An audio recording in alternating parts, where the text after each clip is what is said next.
Good morning students.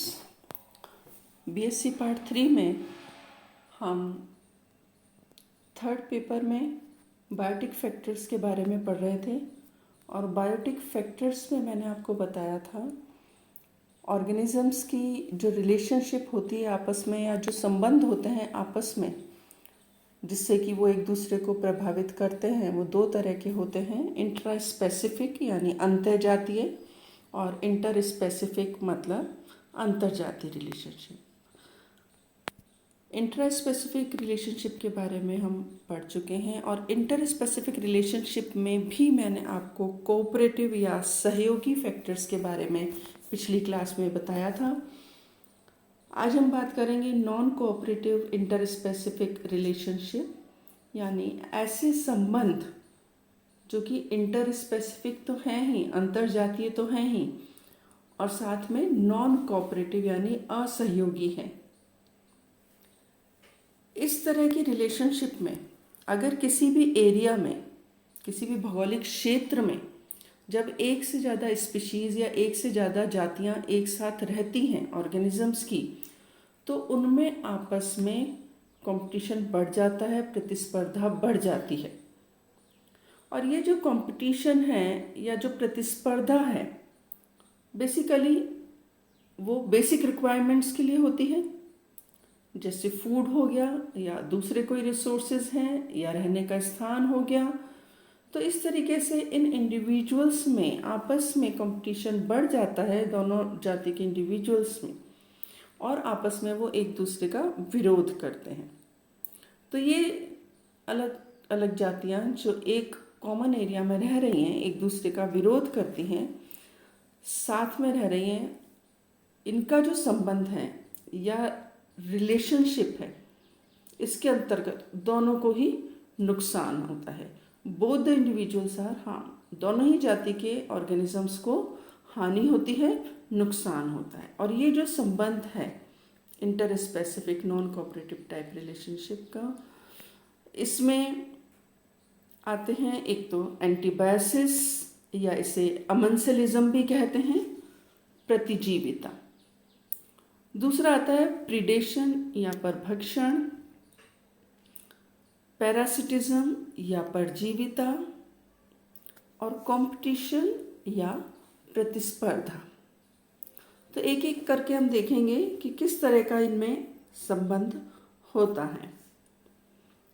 पहली तरह का संबंध या रिलेशनशिप जो है एंटीबायोसिस, जिसे अमेंसेलिज्म भी कहते हैं, या प्रतिजीविता।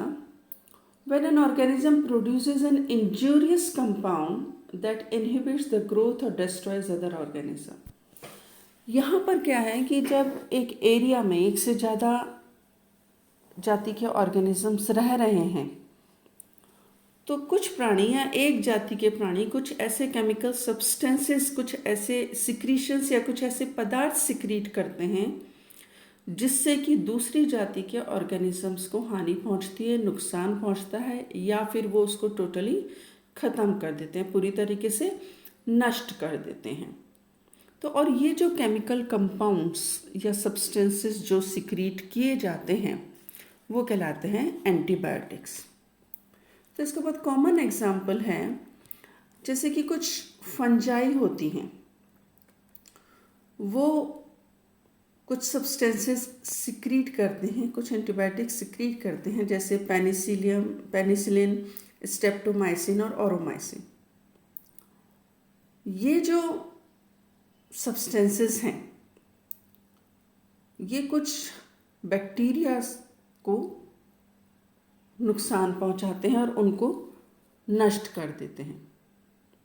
तो इस तरीके से इसका उपयोग यानी ऐसी एसोसिएशन जो है उसका उपयोग मेडिसिन्स में भी किया जाता है। जैसा अभी मैंने बताया ये फंजाई जो सब्सटेंसेस सिक्रीट कर रही है वो एंटीबायोटिक है।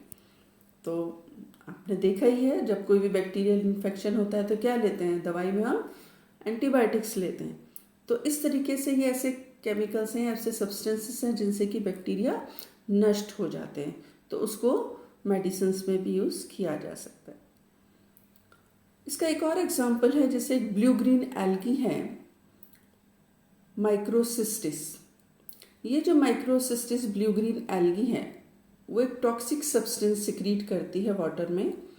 ये है हाइड्रोक्सिलामीन।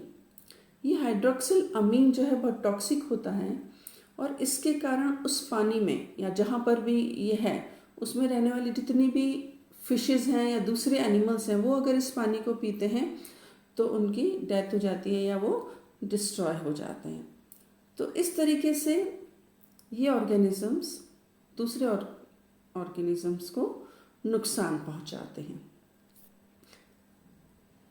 Another type of association is predation.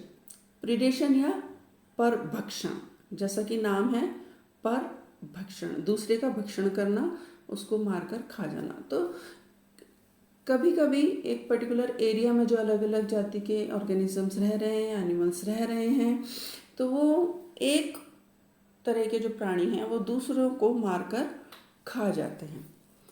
और जनरली होता यही है, फूड के लिए होता है ये जो भी होता है, और जो कमज़ोर होता है प्राणी उसको भक्षण कर लिया जाता है। तो जो स्ट्रॉन्ग है, जो ऑर्गेनिज्म स्ट्रॉन्ग है वो उससे छीन के खाता नहीं है लेकिन उसे ही खा जाता है। तो ये परभक्षण या प्रीडेशन कहलाता है। तो बहुत सारे एग्जाम्पल है, जैसे हम देखते हैं जो भी कार्निवोरस एनिमल्स हैं, मांसाहारी एनिमल्स हैं, वो दूसरे एनिमल्स को मार के खाते हैं। जैसे लॉयन है या शेर है, वो डियर खाता है, हिरण को खा जाता है, उस पर उसका शिकार करता है। कैट है वो रैट या चूहे को मारकर खाती है। तो इस तरीके से चलता है। और कम्युनिटीज़ में एक्चुअली ये जो प्रोसेस है या प्रीडेशन या परभक्षण है वो एक स्टेप है एनर्जी ट्रांसफ़र का। जैसे कि इकोसिस्टम में एनर्जी का ट्रांसफ़र होता है एक लेवल से दूसरी लेवल में एनर्जी का, जैसे प्लांट जो हर्बीवोरस एनिमल्स हैं वो प्लांट से एनर्जी लेते हैं उनको खा के, और जो कार्निवोरस एनिमल्स हैं वो हर्बीवोरस एनिमल्स को खाते हैं और उससे एनर्जी प्राप्त करते हैं। तो इस तरीके से प्रीडेशन भी एक रिलेशनशिप है। Another type of relationship is parasitism. Parasitism या परजीविता जो है, इसमें ऑर्गेनिजम्स जो होते हैं वो जनरली जो छोटे एनिमल्स होते हैं अपने फूड के लिए, शेल्टर के लिए दूसरे ऑर्गेनिज्म पर डिपेंड करते हैं। और एक ख़ास बात इनमें जो होती है वो ये कि ये जो छोटे ऑर्गेनिजम्स हैं या वो उन बड़े ऑर्गेनिजम्स जिनको कि होस्ट कहते हैं उनके साथ एक फिजियोलॉजिकल रिलेशनशिप डेवलप कर लेते हैं, यानी पूर्णतः उन पर निर्भर होते हैं। और ये जो स्मॉलर ऑर्गेनिजम्स हैं ये कहलाते हैं पैरासाइट्स या परजीवी, और जिन ऑर्गेनिजम्स पर ये निर्भर रहते हैं, आश्रित रहते हैं, उन्हें होस्ट कहते हैं। और ये एक्चुअली वन साइडेड रिलेशनशिप होती है जिसमें कि पैरासाइट जो है उसको हमेशा फ़ायदा होता है और होस्ट को नुकसान पहुंचता है, उसका डैमेज होता है। हालांकि पैरासाइट जो है वो टोटली उसको डिस्ट्रॉय नहीं कर पाता, किल नहीं करता, लेकिन फिर भी ultimately it leads to the death of the host. उसको जैसा अभी मैंने बताया फिजियोलॉजिकल रिलेशन होता है, इतना उसको फ़ायदा उससे ले लेता है कि अल्टीमेटली जो होस्ट है वो डिस्ट्रॉय हो जाता है।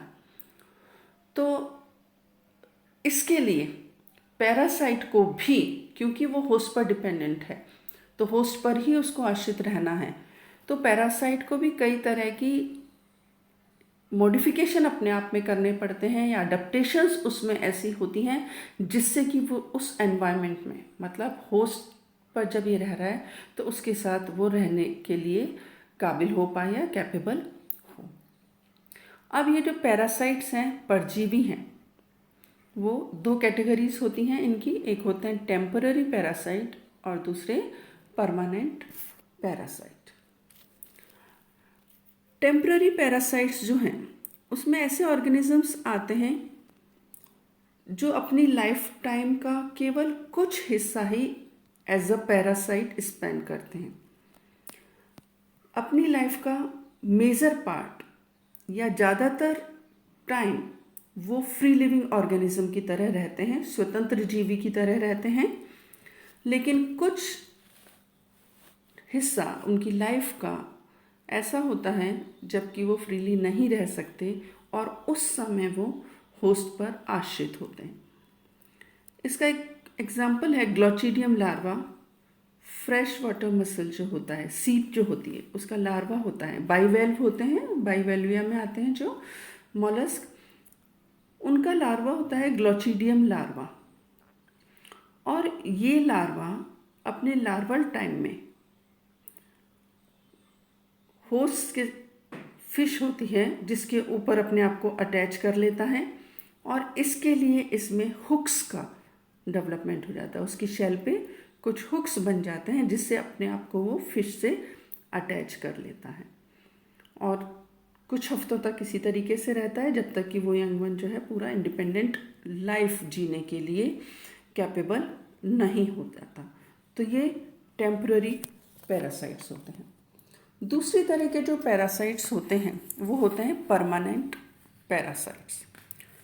परमानेंट पैरासाइट्स ऐसे ऑर्गेनिजम्स होते हैं जो परजीवी हैं और अपनी पूरी लाइफ, पूरा जीवन काल परजीवी की तरह ही बिताते हैं। They can not live independent और they can not live without host. Host के बिना वो जिंदा नहीं रह पाते। सर्वाइव करने के लिए, जिंदा रहने के लिए टोटली होस्ट पर डिपेंडेंट होते हैं। और उनकी लोकेशन के हिसाब से कि होस्ट में कहाँ ये उपस्थित होते हैं, कहाँ प्रेजेंट होते हैं, ये परमानेंट पैरासाइट्स दो तरह के होते हैं। एंडोपैरासाइट्स या अंतः परजीवी और एक्टोपैरासाइट्स या बाह्य परजीवी। एंडोपैरासाइट्स या अंतः परजीवी, जैसा कि नाम है, they are present inside the host body. जब परजीवी या पैरासाइट होस्ट बॉडी के अंदर रहता है तो वो अंतः परजीवी या एंडोपैरासाइट कहलाता है। अब ये जो पैरासाइट्स हैं होस्ट बॉडी के अंदर तो हैं, लेकिन इसमें भी फिर ये दो तरह के होते हैं कि होस्ट बॉडी के अंदर भी they are present within the cell और they are present between the cell. Within the cell मतलब जब परजीवी सेल के अंदर उपस्थित होता है, उसके अंदर रहता है, तब ये इंट्रा सेलुलर परजीवी कहलाता है, एंडोपैरासाइट कहलाता है या अंतः कोशिकीय पैरासाइट कहलाता है। इसका एग्जाम्पल नाम सुना होगा आपने, मलेरियल पैरासाइट। मलेरियल पैरासाइट जो है वो आरबीसीज के अंदर रहता है, तो क्योंकि ये सेल के अंदर पाया जाता है इसलिए इसको एंडोपैरासाइट, इंट्रासेलुलर पैरासाइट कहते हैं। दूसरी तरह के पैरासाइट या परजीवी जो एंडोपैरासाइट या अंतः परजीवी तो होते हैं लेकिन सेल्स के बीच में होते हैं, सेल्स के अंदर नहीं। तो कई एग्जाम्पल्स ऐसे हैं जो आपको पता है, एंडोपैरासाइट होते हैं, अंतः पैरासाइट होते हैं। मनुष्य की आंत में भी पाए जाते हैं, आपको पता है। कई प्रोटोजोन्स भी होते हैं और अगर लार्जर हम देखें तो वर्म्स होते हैं, जैसे टेप वर्म हो गया, एस्कैरिस हो गया। तो इस तरीके से ये एंडोपैरासाइट्स या अंतः परजीवी होते हैं। दूसरी तरह के पैरासाइट्स होते हैं एक्टोपैरासाइट्स या बाह्य परजीवी। जैसा नाम है, ये होस्ट बॉडी की बाहर पाए जाते हैं, बाहर की सरफेस पर ये अटैच रहते हैं। Leech is also an ectoparasite. Leech, जोंक, जो कि कैटल पर पाई जाती है, उनकी त्वचा से चिपकी रहती है। इसके अलावा टिक्स, माइट्स, लाइस, जू, ये पिस्सू आपने सुना होगा, बग्स, ये सब क्या है, ये एक्टोपैरासाइट है, शरीर के बाहर पाई जाती है पर रहते परजीवी की तरह। और परजीवी की तरह क्यों है? क्योंकि टोटली डिपेंडेंट होते हैं होस्ट पर और उसी के टिश्यू से अपना भोजन ग्रहण करते हैं। तो ये हैं पैरासाइट्स। अगली तरह का जो रिलेशनशिप है ऑर्गेनिजम्स में, जो कि अलग अलग जातियों के ऑर्गेनिजम्स के बीच होता है, वो है कंपटीशन या प्रतिस्पर्धा। कंपटीशन या प्रतिस्पर्धा, जैसे सीधी सी बात है एक ही एरिया में जब अलग अलग जाति के ऑर्गेनिजम्स रह रहे हैं तो ऑब्वियसली हर ऑर्गेनिज्म को या हर जाति के ऑर्गेनिज्म को ये लगता है कि वही डोमिनेट करे और उनका ही सर्वस्व हो, और हर ऑर्गेनिज्म अपने आप को सरवाइव करने के लिए बेसिक नीड भोजन चाहिए होता है, रहने के लिए लिविंग स्पेस चाहिए होती है, या नेस्ट बनाने के लिए जैसे बर्ड्स हैं तो उनको स्पेस चाहिए होती है। तो इस तरह के कंपटीशन में एक्चुअली ये नेगेटिव इंटरेक्शन होता है ऑर्गेनिजम्स के बीच में। किसी भी एरिया में जो रह रहे हैं ऑर्गेनिजम्स उनमें नेगेटिव इंटरेक्शन होता है, क्योंकि ये जो बेसिक रिक्वायरमेंट्स मैंने अभी आप बताई दोनों ही तरह के ऑर्गेनिजम्स को चाहिए, दोनों ही जाति के ऑर्गेनिजम्स को चाहिए। तो अल्टीमेटली होता क्या है इस कंपटीशन का या इस प्रतिस्पर्धा का रिजल्ट क्या होता है? या तो ऐसा होता है कि एक पॉपुलेशन ही सरवाइव कर पाती है और दूसरी वहाँ से रिमूव हो जाती है, उसको वहाँ से जाना पड़ता है, तो माइग्रेशन होना जाता है, यानी पलायन करना पड़ता है ना। अगर नहीं सरवाइव कर पाते, अगर एक एरिया में रह रहे हैं नहीं सरवाइव कर पाते, भोजन पानी नहीं मिल रहा, रहने की जगह नहीं मिल रहा है, तो देखा ना लोग जगह छोड़कर चले जाते हैं। ऐसे एनिमल्स में भी होता है, नहीं सरवाइव कर पा रहा तो एक पॉपुलेशन जो है it is remove from the area. दूसरा तरीका क्या है कि अगर ऐसा होता है तो फिर इक्विलिब्रियम आ जाता है कि दोनों पॉपुलेशन सरवाइव करती हैं, हालांकि उनका नंबर कम हो जाता है क्योंकि कंपटीशन तो रहता है। कुछ ऑर्गेनिज्म एक जाति के, कुछ ऑर्गेनिजम्स दूसरी जाति के या दूसरी तरह के रह रहे हैं, तो उनकी पॉपुलेशन जो है या उनका नंबर जो है वो कम हो जाता है और फिर दोनों वहाँ पर रह पाती हैं। तो इस तरीके से ये कंपटीशन या प्रतिस्पर्धा ऑर्गेनिजम्स में होती है for getting food, living space and nesting sites. तो इस तरीके से ये सब फैक्टर्स जो मैंने आपको बताए ये बायोटिक फैक्टर्स हैं जिसमें सभी सजीव या जैविक कारक एक दूसरे को प्रभावित करते हैं किसी भी इकोसिस्टम में।